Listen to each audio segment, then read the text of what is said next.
Hi PES teachers. I'm going to show you how to use Discovery Education and give you a start. There's a lot to this tool, so I probably won't be able to cover everything, but we will have some upcoming workshops. So I'm going to go ahead and log in. And if you've never logged in before, then your subscriber login is actually going to be your email address, and it's going to stay that way. Mine's a little different.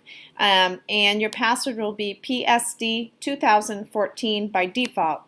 Once you log in, you can also hit forget username and password if you reset your password and can't remember it. But you should be able to go to your account and then just scroll through and you can change your password right here. So you can reset it right down here. You can also subscribe to newsletters. So the three basic sections of Discovery Streaming are right here. You have My DE, Streaming Plus, and there is the Discovery Educator Network. For today, we're going to focus on the Streaming Plus. I also want to point out that you can keep content in this My Content. There's some very cool builder tools which we'll work on later. You can set up your classes at the elementary school. Your students are already in the system, so if you just kind of go into the classroom manager, you can create a class and just add those students in that are already in the system. They're also by their email addresses and their existing passwords. They match up with their Google accounts that they already have at school. There is a Teacher Center and a PD Center, but we'll go to Streaming Plus right now. And when you go to Streaming Plus, there's two main tabs. There's a streaming library, and there's also Common Core in the classroom. In the streaming library, if you choose your grade level, so if you are a 3rd through 5th grade teacher, it should pop up like that, but if it doesn't, as soon as you select that, that's going to pop up the next time you log in. And we can go into any of these categories and sort of look for resources. If I know I'm teaching Earth Space Science, I go into Earth Space Science. Specifically, I might be doing Earth. And a whole bunch of things are going to pop up. So this is where we need to get more specific. So if I scroll down to where it says media type, I may want to find resources that I can view with my students or listen to or interact like a game or a lab or teaching tools. And if you kind of expand these little areas, you can see what they actually are. And I'm going to go to view, and I'm actually going to do, there are 273 full videos on the Earth, 840 images, and there are 1,202 video segments. So we may want to hone this down even more. The specific categories are atmosphere, climates, hydrosphere, lithosphere, weathering, and weather. So I may specifically be looking at climates. And now I'm down to, let's see, 174 results. That's a little bit better. So let's say I go into one of these resources. What you'll notice is that you have the details of the video. You can actually download these videos. This is really great because sometimes our bandwidth is not exactly what we hoped it would be on a given time of day, or we may be experiencing technical difficulties. But if you have downloaded a really important video that you were counting on for your class, that feature is there. And you can download it in a variety of formats. You can also download just a specific segment that you wanted to do with your students. So you don't have to download everything. There's associated materials typically with most videos, maybe Blackline Masters that you can download as a PDF. There is also a teacher's guide. And what's really cool is there's actually a transcript. So everything that's spoken about in the video is there, line by line. So you can have students reading through this. And most of these videos have closed captioning. And you can turn that on. And that way, when you play this video, in most places, weather changes every day, and sometimes it changes fast. But there are some things about it that usually stay the same. All right. You can also expand this video to full screen, and it always connects you to more resources similar to Explore. Now let's say I really like this video. What I want to do is add this to my resources so I don't have to go look for this again. There are two ways to do this. One way is to just check this little checkbox. It gets added to a little quick list that I have down here on the far left corner.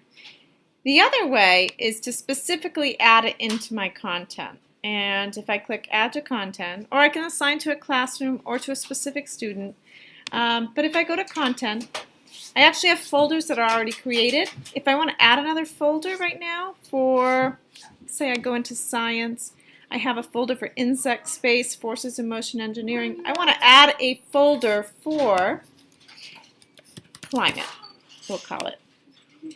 And I'm going to pop it into that. I'm going to add it into my Climate folder. That is one way. But the other way is Quick List. And so if I click my Quick List, I can see everything that I've sort of gone along and said, oh, that might be cool for this lesson, or that might be cool for this lesson. Well, if I go up here to the top of the screen, Builder Tools, no, My Content, and click on My Content, here are my folders that I was just looking at. And if I go into my quick list down here, I can start to just drag these up into here and say, oh, you know what, that looks like space. And I know these are my science resources. So, and I'm just dragging them all in. So now my quick list isn't all full, and I can then from this point take this and say that should be in space. And I'm going to move it and go ahead and kind of organize everything the way I want. The nice part of my content is there's also school content. And so if you find something and you want to move one of your files into one of these folders, we actually have them set up for English Language Arts, Math, Science, and Social Studies so that you as teachers can share some of these resources. And let me go into first grade and go into science, because I think first grade teachers were at the workshop adding some resources. So you can see there's not just video segments, but there's also songs that they've put in here and a skill builder that the students can do. Finally, let's go back to Streaming Plus and let's go to Common Core in the classroom. In this section, you can look by grade level for English Language Arts or math lessons. If you're specifically looking for something more geared to science, if you go into English Language Arts, select Reading Informational Text and Integration of Knowledge and Ideas, there are various lessons that you can look at geared for your grade level. This is looking at kindergarten. I think I'd like to look at grade 5.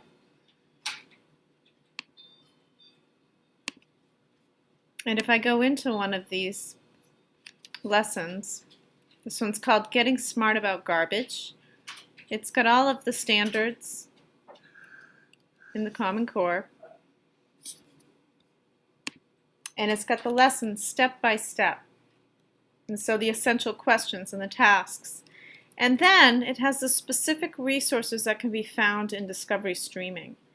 A video, an image, another video, an analysis guide of the video, and a close reading of something about garbage crisis. And if I click on these links, they'll bring me directly to them, and I can put them in my folders for later use. I can even download them to my computer.